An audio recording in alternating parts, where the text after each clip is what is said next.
Praise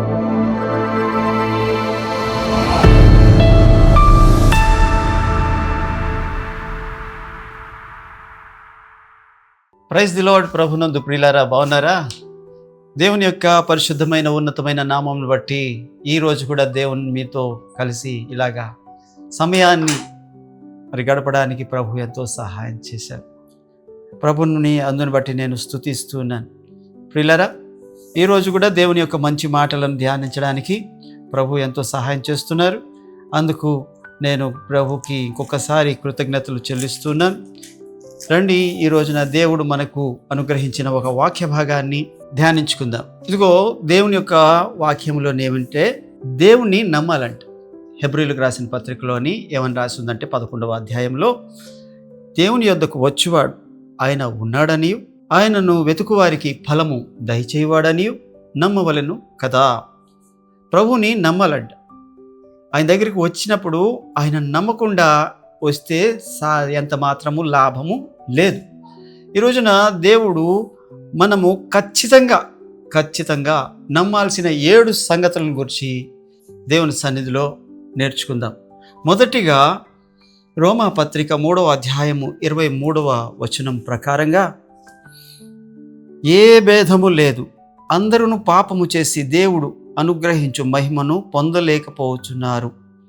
కాబట్టి నమ్మువారు ఆయన కృపచేతనే క్రీస్తు యేసునందలి విమోచన ద్వారా నిర్హేతుకముగా నీతిమంతులని తీర్చబడుచున్నారు. Praise the Lord. ప్రభు ఈ వాక్యము ద్వారా మీతో నాతో మాట్లాడునుగాక. దేవుని యొక్క వాక్యం ఏం చెప్తుందంటే, ఏ భేదము లేదు, అందరూ పాపము చేసి దేవుడు అనుగ్రహించు మహిమను పొందలేకపోతున్నారు. ప్రియులారా, మొదటిగా మనం నమ్మాల్సిన మొదటి అంశం ఏంటంటే, మనము పాపులము. పాపము ఏ భేదము లేదు. ఏ భేదము? రంగు భేదము, దేశ భేదము, జాతి భేదము, ధనిక లేక పేద మరి భేదము, స్త్రీ అని పురుషుడని భేదము, పెద్దవారు చిన్నవారని భేదము, ఇలాంటి ఏ భేదము లేదంట. అందరూ పాపము చేసి దేవుడు అనుగ్రహించే మహిమను పొందలేకపోతున్నారంట. ఈ రోజున మరి అందరూ పాపములోనే ఉంటే మరి పరలోకానికి వెళ్ళేది ఎవరు? వెళ్ళేది ఎలాగా? పరలోకంలోని పాపులకు చోటు లేదని దేవుని యొక్క వాక్యము. అందులోని అసహ్యమైనది, నిషిద్ధమైనది ఏది ప్రవేశించదు అని ప్రకటన గ్రంథము. అంటే పాపులకు అక్కడ స్థలము లేదు. మరి అందరూ పాపులే అయితే పరలోకానికి ఎలా వెళ్ళాలి అంటే, మనల్ని పాపులను విడిపించడానికి ప్రభు అయిన యేసుక్రీస్తు వారు ఉన్నారు. అందరూ పాపము చేసి దేవుడు అనుగ్రహించే మహిమను పోగొట్టేసుకున్నారు.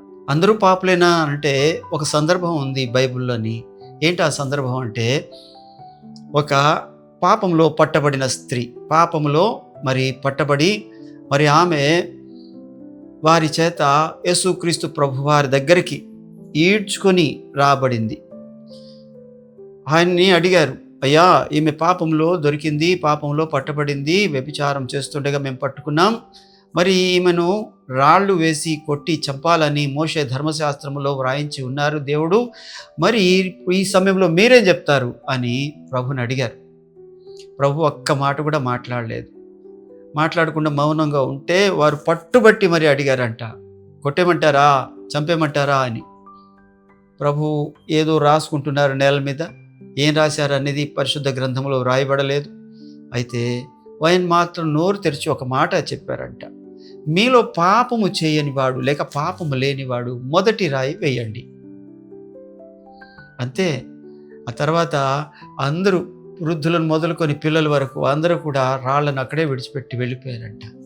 అనగా అందరూ పాపము చేసిన వారే, ఒక్కరు కూడా పరిశుద్ధులు అక్కడ లేరు. వాళ్ళు పరిశుద్ధులు అని అనిపించుకోవడానికి ఒక పాపములో పట్టబడిన స్త్రీని తీసుకుని వచ్చారు. అయితే అందులో ఎవ్వరూ పరిశుద్ధులు లేరు.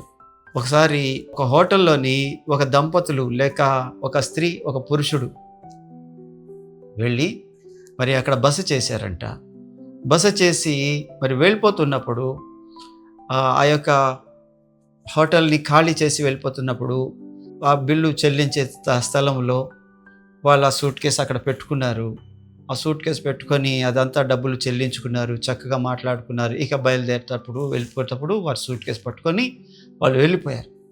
వెళ్ళిపోయి దారిలోనే ఎక్కడో ఆగి చూసినప్పుడు ఆ సూట్ కేసు తెరిస్తే వాళ్ళ వస్తువుల కోసం, కానీ అది వాళ్ళ సూట్ కేసు కాదు, అలాగే ఉన్న ఇంకో సూట్ కేసు తెరిస్తే అందులోని కావలసినంత చాలా ధనం ఉంది. చాలా ధనం ఉంది. ఆ ధనమును చూసి ఒక్కసారి వాళ్ళ కళ్ళు చెదిరిపోయి మళ్ళీ ఆ ధనాన్ని పట్టుకొని ఏ హోటల్ నుంచి అయితే వెళ్ళారో ఆ హోటల్కి చాలా దూరం వెళ్ళిపోయినప్పటికీ కూడా తిరిగి వచ్చి వాళ్ళ సూట్ కేసు వాళ్ళకి అప్పగించారు. వాళ్ళు తెరిచి చూస్తే ఆ ధనం అలాగే ఉంది. ఏమాత్రము దానిలో నుంచి దొంగిలించబడలేదు, తస్కరించబడలేదు. అప్పుడు సంతోషం అయిపోయి, అయ్యా ఇది ఫలానా ప్రాజెక్టు కోసము మరి ఒక ఆయన ఈ హోటల్లో దిగాడు, ఆయన మాకు ఇక్కడ అప్పగించాడు, ఇది లోపల పెట్టాలి అని మేము సిద్ధపడుతున్నాం, మీకు ముందే ఆయన పైకి వెళ్ళాడు, ఆయన ఇంకా కిందకి ఇప్పటికీ దిగలేదు, దిగితే ఏమైపోతుందో అని భయంతో మేమందరం వణుకుతున్నాము, ఈలోగా మీరు మాకు తీసుకుని వచ్చారయ్యా అని. మీరు ఇంత నీతిమంతులా, ఇంత పరిశుద్ధులా, ఇంత గొప్పవారా, ఇంత యథార్థవంతులా అంటూ తెగ పొగుడుతున్నారంట వాళ్ళిద్దరిని. అయ్యా మిమ్మల్ని మామూలుగా కాదు, మిమ్మల్ని మేము సత్కరించాలి, మిమ్మల్ని మేము సన్మానించాలి. ఇదిగో మరి మేము ఒక చిన్న పేపర్ వాళ్ళని పిలిపించి మరి మీ పేరుని వాళ్ళ ముందు చెప్పి మిమ్మల్ని ఘనపరచాలనుకుంటున్నాము అని అన్నారంట. మరి ఈ కాలంలోని ఫోన్లు వచ్చాయి, కానీ ఆ కాలంలో ఫోన్లు అవన్నీ కాదు, కానీ మరి పేపర్లే, టీవీలు కూడా లేని కాలం. ఆ పేపర్లు ఉంటప్పుడు వాళ్ళందరినీ పిలిపించడానికి ప్రయత్నం చేస్తున్నారు. పిలిపించడానికి ప్రయత్నం చేస్తుంటే ఈ ఇద్దరు, ఈ స్త్రీ ఈ పురుషుడు, వాళ్ళందరికీ దండం పెడుతున్నారంట. దయచేసి ఆ పని చేయొద్దండి, దయచేసి ఆ పని చేయొద్దు. ఎందుకండి ఆ పని చేయొద్దు? మీరు మాకు చేసిన సహాయం మామూలుది కాదు. మీరు మాకు చేసిన ఈ యొక్క గొప్ప సహాయాన్ని బట్టి మేము గొప్ప నింద నుంచి తప్పుకున్నాము. లేదంటే ఆయన ఇంకా కిందకి దిగలేదు కాబట్టి సరిపోయింది, లేకపోతే ఆయన ధనాన్ని ఆయనకి మేము అప్పగించడంలోని దొంగలం అయిపోతామంటూ చాలా వాళ్ళని బ్రతిమలాడుతున్నారంట. అప్పుడు చెప్పలేక చెప్పారంట, మేమిద్దరము సొంత భార్యాభర్తలం కాదు, ఆమె భర్త వేరు, నా భార్య వేరు అని చెప్పారంట. అంటే డబ్బు విషయంలోని చాలా నమ్మకంగా ఉన్నారు, మంచితనం విషయంలో చాలా నమ్మకంగా ఉన్నారు, కానీ ఈ యొక్క విధానంలో వాళ్ళు నమ్మకంగా లేరు. ఈ రోజున దేవుడు నీతో మాట్లాడాలనుకుంటుంది ఏంటంటే, నువ్వు ఎన్నో విషయాలు నమ్మకస్తుడివే, ఏదో ఒక విషయంలో అపనమ్మకస్తుడు. అందుకని దేవుని వాక్యము అందరూ పాపులే. మరి ఈ పాపాలు, నేను పాపిని అని నమ్ముతున్నావా నీవు? దేవుని యొక్క వాక్యం చెప్తుంది, నేను పాపిని. మొదటి యోహాను పత్రికలో అంటాడు ప్రభు, మనం పాపము లేదని చెప్పుకొని ఎడల మనలను మనమే మోసపరుచుకుందాము. మొదటిగా మనం నమ్మాల్సింది, మనము పాపులమని నమ్మాలి. రెండవదిగా మనం నమ్మాల్సింది ఏంటంటే, ఇదిగో తిమోతి మొదటి పత్రికలో 1వ అధ్యాయంలో 15వ వచనములో, పాపులను రక్షించుటకు క్రీస్తు యేసు లోకమునకు వచ్చెనను మా వాక్యము నమ్మతగినది, పూర్ణాంగీకారమునకు యోగ్యమైనదయ్యై ఉన్నది అని దేవుని వాక్యం. రెండోది నువ్వు నమ్మాల్సింది ఏంటంటే, పాపులను రక్షించుటకు క్రీస్తు యేసు ఈ లోకమునకు వచ్చెనను వాక్యము నమ్మతగినది.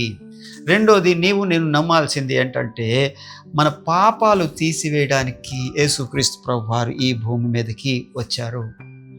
అలా నువ్వు నమ్మితే, నీ నోటితో ఒప్పుకుంటే, నేను పాపిని, నా పాపాలు తీయడానికి నా ప్రభు వచ్చారు అని ఎప్పుడైతే నువ్వు నోటితో ఒప్పుకొని హృదయంలో విశ్వసిస్తావో, అప్పుడు నీ పాపములు క్షమించబడతాయని రెండో మాట గురించి మనం నమ్మాలి. మొదటిది మనం పాపులమని నమ్మాలి. రెండోది మన పాపాలు తీసివేయడానికే ప్రభు ఈ లోకానికి వచ్చారు అని నమ్మాలంట. అందుకనే మత్తయి సువార్త 1:21లోని మొన్న క్రిస్మస్ రోజున ప్రతి దైవ సేవకుడు చెప్పిన మాట ఈ మాట, ఏమిటే ఆయన తన ప్రజలను తన పాపముల నుండి విడిపించును గనుక ఆయనకు యేసు అను పేరు పెట్టుదురు అని ఆయన పుట్టినప్పుడు దేవదూతల ద్వారా చెప్పబడిన మాటను గురించి మనం చదివాం. ఆయన తమ ప్రజలను ఆయన వారి పాపముల నుండి ఆయనే రక్షించును గనుక ఆయనకి యేసు అను పేరు పెడతారంట. ఈ రోజున దేవుడు నీతో నాతో మాట్లాడుతున్న మాట ఏంటంటే, ఆయనను నువ్వు నమ్ముతున్నావా? ఆయన నీ పాపాలు తీసివేయగలడు అని నమ్ముతున్నావా? ఇదిగో మామూలుగా బయట మనం ఒక మాటను వింటూ ఉంటాం, దుష్ట శిక్షణ శిష్ట రక్షణ. దుష్టులను శిక్షించాలని, మంచివారిని లేక శిష్టులను రక్షించాలని మనము వింటూ ఉంటాం. నిజమే, దుష్టునికి మామూలుగా బయట అయితే దుష్టుడిని జైలును వేయాల్సిందే, దుష్టుడికి శిక్ష వేయాల్సిందే, మంచోడిని విడిచిపెట్టాల్సిందే. భారత రాజ్యాంగం కూడా ఏమంటారంటే 100 మంది నేరస్తులు తప్పించుకున్నా పర్వాలేదు, కానీ ఒక్క మంచివాడికి కూడా శిక్ష పడకూడదు అన్నది మన విధానం, భారతదేశపు రాజ్యాంగ విధానం. అనగా దేవుని యొక్క వాక్యం ఏం చెప్తుందంటే, అలాగన ఒక్క నిర్దోషికి కూడా శిక్ష పడకూడదని మనుషులే కోరుకుంటున్నారు కదా. అయితే అందరూ పాపులే, మరి దుష్టులను శిక్షించాలని శిష్టులను రక్షించాలి అనుకుంటే ఒక్కడు లేడే, మరి ఎలాగా? అందుకనే పాపులను రక్షించడానికే ప్రభు వచ్చారు, పాపులను వారి పాపము నుండి విడిపించడానికే ప్రభు వచ్చారు. ఇగోండి మొదటి యోహాను పత్రిక 3వ అధ్యాయం 4వ వచనంలో, పాపము చేయువాడు ప్రతివాడును ఆజ్ఞను అతిక్రమించును, ఆజ్ఞ అతిక్రమమే పాపము, పాపములను తీసివేయుటకై ఆయన ప్రత్యక్షమాయనని మీకు తెలియను, ఆయన యందు ఏ పాపము లేదు. నువ్వు రెండోది నమ్మాల్సింది ఏంటంటే, ఆయన మన పాపాలను తీసివేయడానికి వచ్చాడు. యోహాను తన యొక్క సువార్తలో అంటాడు, ఇదిగో లోక పాపమును మోసుకొని పోవు దేవుని గొర్రెపిల్ల. లోక పాపాలను మోసుకెళ్ళడానికి ప్రభు వచ్చారు. ఈ రోజున దేవుడు నీకు ఒక మార్గాన్ని చూపిస్తున్నాడు. నీ పాపాన్ని ఆయన మీద వేసినట్లయితే, ఆయన పాదాల దగ్గరికి వచ్చి, అయ్యా నేను పాపిని అని ఒక్క మాట నువ్వు చెప్పగలిగినట్లయితే, ఇగో లోక పాపమును మోసుకొని వెళ్ళడానికి వచ్చిన దేవుని గొర్రెపిల్ల అని నువ్వు నమ్మాలి. మూడవది, ఇదిగో మన పాపముల నిమిత్తము ఆయన సిలువలో మరణించారని నమ్మాలి. చూడండి, 2వ కొరింథీ పత్రిక 5వ అధ్యాయము 21వ వచనములో ఈ మాట మనకి చాలా చక్కగా ప్రభు రాయించారు. ఏమంటే, ఏలయనగా మనం ఆయన యందు దేవుని నీతి అగునట్లు పాపము ఎరుగని ఆయనను మన కోసము పాపముగా చేసెను. దేవుడంట, తండ్రి అయిన దేవుడంట మన నిమిత్తము మన పాపాలని తీసి ఆయన మీద వేసి, అనగా నువ్వు పాపము, నేను పాపిని అని ఒప్పుకోవడం ద్వారా, నువ్వు మోకరించి పశ్చాత్తాపాలు పడటం ద్వారా నీ పాపాన్ని తీసి మరి ఆయన మీద మోపేశారంట. ఆయన మీద మోపడం వల్ల మరి ఇక్కడ వాక్యం ఉంది, ఏలయనగా మనము ఆయన యందు దేవుని నీతి అగునట్లు పాపమెరుగని ఆయనను మన కోసము పాపముగా చేశారు ప్రభు. ఈరోజున దేవుడు నీతో మాట్లాడుతున్న మాట ఏంటంటే, పాపం ఎరుగడు ప్రభు, పాపం చేయలేదు, సిలువ వేయబడడానికి తగిన పాపం ఆయన దగ్గర లేదు, ఒక్క పాపము కూడా ఆయన దగ్గర లేదు. పిలాతు అన్నాడు, ఈయన యందు నాకు ఏ పాపము కనబడట్లేదు, ఏ యొక్క ఆయన దోషము కనబడట్లేదు అన్నాడు. ఇదిగో ఆయనను వాళ్ళు పట్టుపట్టి అని సిలువ వేయము అని అంటే, ఆయన నీళ్లు తెప్పించి తన చేతులు కడుక్కున్నాడంట. ఈ యొక్క దోష శిక్ష, ఈయన యొక్క మరణానికి అప్పగించిన శిక్ష నా మీదకి రాకూడదు అని అంటే, అక్కడ ప్రజలు అన్నారంట, మా మీదను మా కుటుంబాల మీద ఉండునుగాక అన్నారంట. అవును, ఆయన యందు ఏ పాపము లేదు. చివరికి సిలువ వేస్తున్న ఆ శతాధిపతి అంటున్నాడు, ఈయన నిజముగా నీతిమంతుడు. ఇగో ఆ పిలాతు భార్య కూడా అంటది, ఆ నీతిమంతుని జోలికి వెళ్ళొద్దు అని. ఆయన నీతిమంతుడు అండి, ఆ నీతిమంతుడు, పరిశుద్ధుడు. ఆ పరిశుద్ధుడిని నీ నిమిత్తము నా నిమిత్తము ప్రభు సిలువకు అప్పగించారు. నీ కోసమే ఆయన మరణించాడని నువ్వు నమ్మాలి. ఇది మూడో నమ్మిక. మొదటిగా నువ్వు పాపివని నమ్మాలి. రెండవది, ఇదిగో నీ పాపములు తీసివేయడానికే ప్రభు వచ్చారని నమ్మాలి. మూడవదిగా, ఇదిగో మన పాపముల నిమిత్తము యేసు మరణించారని నమ్మాలి. ఈ రోజున అలాగ నమ్ముతున్నావా? ఇక 4వ నమ్మిక చూసినట్లయితే ఆయన సిలువ వేయబడి సమాధి చేయబడ్డారని నమ్మాలి. చాలామంది ఏమంటే, లేదు ఆయన సమాధి చేయబడలేదు, ఆయన సిలువ వేయలేదు అని చెప్పేవాళ్ళు కూడా లోకంలోని మరి దేవుని యొక్క శత్రువులు, సత్య శత్రువులు, మరి దేవుని యొక్క సత్యాన్ని మరి వక్రీకరించే వాళ్ళు కూడా లోకంలో ఉన్నారు. అయితే వాళ్ళని బట్టి చాలామంది మంచి మనస్సాక్షులు పాడైపోతున్నాయి. వాళ్ళ యొక్క అబద్ధాన్ని బట్టి సత్యానికి విఘాతం కలుగుతుంది. అయితే అది సత్యం కాబట్టి ఈ అబద్ధాన్ని బట్టి సత్యాన్ని మూత వేయలేరు. అది కాసేపు మభ్య పెట్టగలరేమో కానీ, అయితే దేవుడు అంటాడు ఆయన మన కోసము సమాధి చేయబడ్డాడు. 3 రోజులు మరి ఆయన సమాధిలో ఉండండి. 3 రోజులు. ఇది తర్వాత చదువుకోండి, యోహాను సువార్త 19:41లోని ప్రభు రాయించాడు. సమాధి చేయబడ్డాడు ఆయన. మన నిమిత్తమే ఆయన సమాధిలోనికి వెళ్ళారు. లోకములోని చాలా సమాధులు ఉన్నాయి, చాలా సమాధులు ఉన్నాయి, ఇప్పటికీ ఉన్నాయి. తాజ్‌మహల్ అన్నది సమాధే. తాజ్‌మహల్ అన్నది అద్భుతం అంటున్నారు కదా. ఆ అద్భుతాన్ని గురించి లోతుగా చాలామందికి తెలియని సంగతి ఏంటంటే అది సమాధి. అనేక స్థలాల్లో సమాధులు ఉన్నాయి, ఇప్పటికీ ఉన్నాయి. మరి ఐగుప్తులో సమాధులు ఉన్నాయి. మీరు ఏదైతే పిరమిడ్స్ అనుకుంటున్నామో అవి కూడా సమాధులే కొన్ని. ఈ రోజున దేవుని యొక్క వాక్యం చెప్తుంది ఆ సమాధుల్లో ఉన్నవాళ్ళు అలాగే ఉన్నారు, కానీ ఈయన సమాధి చేయబడ్డాడు, మన కోసం సమాధి చేయబడ్డాడు. ఇక తర్వాత 5వది ఏంటంటే ఆ సమాధిలో నుండి 3వ దినమున తిరిగి లేచాడు. దేవునికి స్తోత్రం కలుగును గాక. ఆయన సమాధిలో నుండి తిరిగి మరణాన్ని జయించి, మరణాన్ని బంధించి, మరణాన్ని మరణింపచేసి ఆ సజీవుడుగా ఆయన తిరిగి 3వ దినమున లేచాడు. ఒకసారి భక్త్ సింగ్ గారిని ఎవరో అడిగారంట, అయ్యా మరి యోనా మరి త్రిమింగలం కడుపులోని 3 రోజులు మరి రాత్రి పగలు ఉన్నారంటే మీరు నమ్ముతారా అని అడిగాడంట ఒక ఆయన. ఎందుకు నమ్మను అన్నారు భక్త్ సింగ్ గారు. చచ్చిపోడా మరి అని అంటే ఆయన అన్నారంట, మీ అమ్మ కడుపులో నువ్వు 9 నెలలు ఉన్నావు, చచ్చిపోయావా అని అడిగారంట. చచ్చిపోడు అంటే దేవుడికి సమస్తము సాధ్యమే. మరి దానికి దీనికి పోలిక ఏంటి అని అంటే ఇంకా మాట అన్నారంట, యోనా తిమింగలం కడుపులో ఉన్నాడు అంటే నమ్మడం కాదు, తిమింగలమే యోనా కడుపులో ఉన్నది అన్నా సరే నేను నమ్ముతాను. ఎందుకనంటే ఒకవేళ వాక్యం చెప్పింది అంటే అది ఖచ్చితము అని చెప్పారంట మరి దైవ సేవకులు. ఈ రోజున దేవుడు ఏమంటున్నాడంటే 3 రోజులు ఆయన అక్కడ ఉన్నాడు, కానీ ఆ 3 రోజుల తర్వాత మన పాపాలన్నీ తీసేసి మన నిమిత్తం ఆయన మరణించి ఆయన సమాధి చేయబడి ఇదిగో 3వ దినమున తిరిగి లేచారని 1 కొరింథీ పత్రిక 15వ అధ్యాయంలో ప్రభు వ్రాయించారు. చూసినట్లయితే ఒకసారి ఆ మాట కూడా మీకు చూపిస్తాను. 3వ వచనం, నాకు ఇయ్యబడిన ఉపదేశమును ముఖ్యముగా ఎంచి మీకు అప్పగించి తిని, అదేమనగా లేఖనముల ప్రకారం క్రీస్తు మన పాపముల నిమిత్తము మృతి పొందెను, సమాధి చేయబడెను, లేఖనముల ప్రకారము 3వ దినమున లేపబడెను. ఆయన కేఫాకును తర్వాత 12 కనబడెను.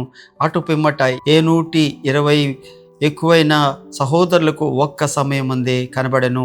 వీరిలో అనేకులు ఇప్పటికీ నిలిచి ఉన్నారు, కొందరు నిద్రించిరి. దేవుని యొక్క వాక్యం ఏం చెప్తుందంటే ఆయన సమాధి చేయబడ్డారు, ఆయన తిరిగి పునరుద్ధానుడై లేచాడు. ఇది నువ్వు నేను నమ్మాలి. కాబట్టే ఆ నమ్మితే ఏంటయ్యానంటే నువ్వు కూడా ఒక రోజున సమాధి చేయబడితే అలా సమాధిలో ఉండిపోయి కుళ్ళిపోయి మట్టి అయిపోయి మరియు ధూళైపోయి ధూళిలో కలిసిపోయి రాగా ఉండవు. నీవు కూడా ఆయన ఎలాగైతే లేచాడో అలాగనే నువ్వు కూడా పునరుద్ధానుడిగా లేస్తావని దేవుని యొక్క వాక్యం చెప్తుంటుండగా నువ్వు నమ్మాలి. ఆయన లేచిన తర్వాత ఏమని నమ్మాలి అంటే ఆయన మన కోసం స్థలం సిద్ధపరచడానికి పరలోకానికి వెళ్ళాడని నమ్మాలి. ఆయన మన కోసం, నీ కోసం, నా కోసం స్థలం సిద్ధపరచడానికి ఆయన పరలోకానికి వెళ్ళాడని నమ్మాలి. ఇక 7వది ఏంటంటే ఇదిగో ఆయన త్వరగా వస్తున్నాడని నమ్మాలి. ఇదిగో నేను త్వరగా వచ్చుచున్నాను, వాని క్రియల చొప్పున ప్రతి వానికి ఇచ్చుటకు నా యొద్ద సిద్ధపరచబడిన జీతము కలదు అని ప్రభు వాక్యం చెప్తుంది. ప్రకటన గ్రంథంలోని ఆ మాట మనం 22వ అధ్యాయంలో చూస్తాం. ప్రతి ఒక్కరికి ఇవ్వడానికి ఆయన ఇదిగో తన వేవేల దూతలతో మధ్యాకాశంనకు రాబోతున్నాడు. ఆర్భాటముతోను ప్రధాన దూత శబ్దముతోను దేవుని బూరతోను ప్రభు దిగివచ్చును అని వాక్యం చెప్తుంది. ఇగో మరి ఆయన దిగి వచ్చినప్పుడు సమాధులు తెరవబడతాయి. మనమందరము సజీవులముగా మరి దేవుని సన్నిధికి ఎక్కి వెళ్తాం. ఆ రోజున దేవుడు నీతోనూ నాతోనూ మరి ఏమంటున్నారంటే, నమ్ముతున్నావా? వీటన్నిటిని నువ్వు నమ్ముతున్నావా?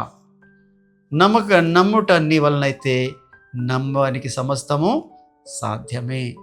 ఇగో మరి దేవుడు మరియా మార్తల్లోని మార్తతో అంటాడు, మరియా నువ్వు నమ్మిన ఎడల దేవుని మహిమను చూస్తావు. ఇగో తోమాతో అంటున్నాడు, చూసి నమ్మిన వానికంటే చూడక నమ్మినవాడు ధన్యుడు. ఈ రోజున నువ్వు నమ్మాలి. ఏమి నమ్మాలి అని అంటే, ఇదిగో మనము పాపులమని నమ్మాలి.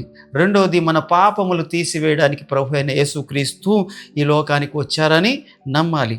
మూడవది, మన నిమిత్తము ఆయన శిలువలో మరణించారని, మనల్ని నీతిమంతులుగా చేశారని నమ్మాలి. ఇగో ఆయన సమాధి చేయబడ్డారని నమ్మాలి.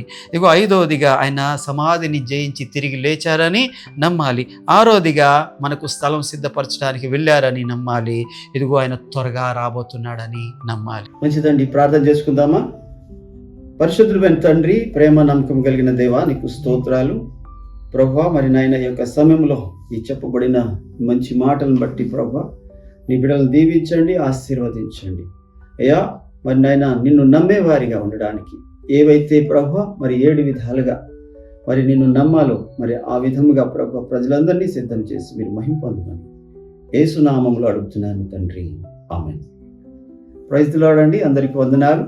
తప్పకుండా మరి ఈ యొక్క ఛానల్ని సబ్స్క్రైబ్ చేసుకోండి, షేర్ చేయండి. అలాగనే మీ అభిప్రాయాల్ని నాకు కామెంట్ రూపంలో తెలియజేయండి. లైక్ తప్పకుండా చేయండి.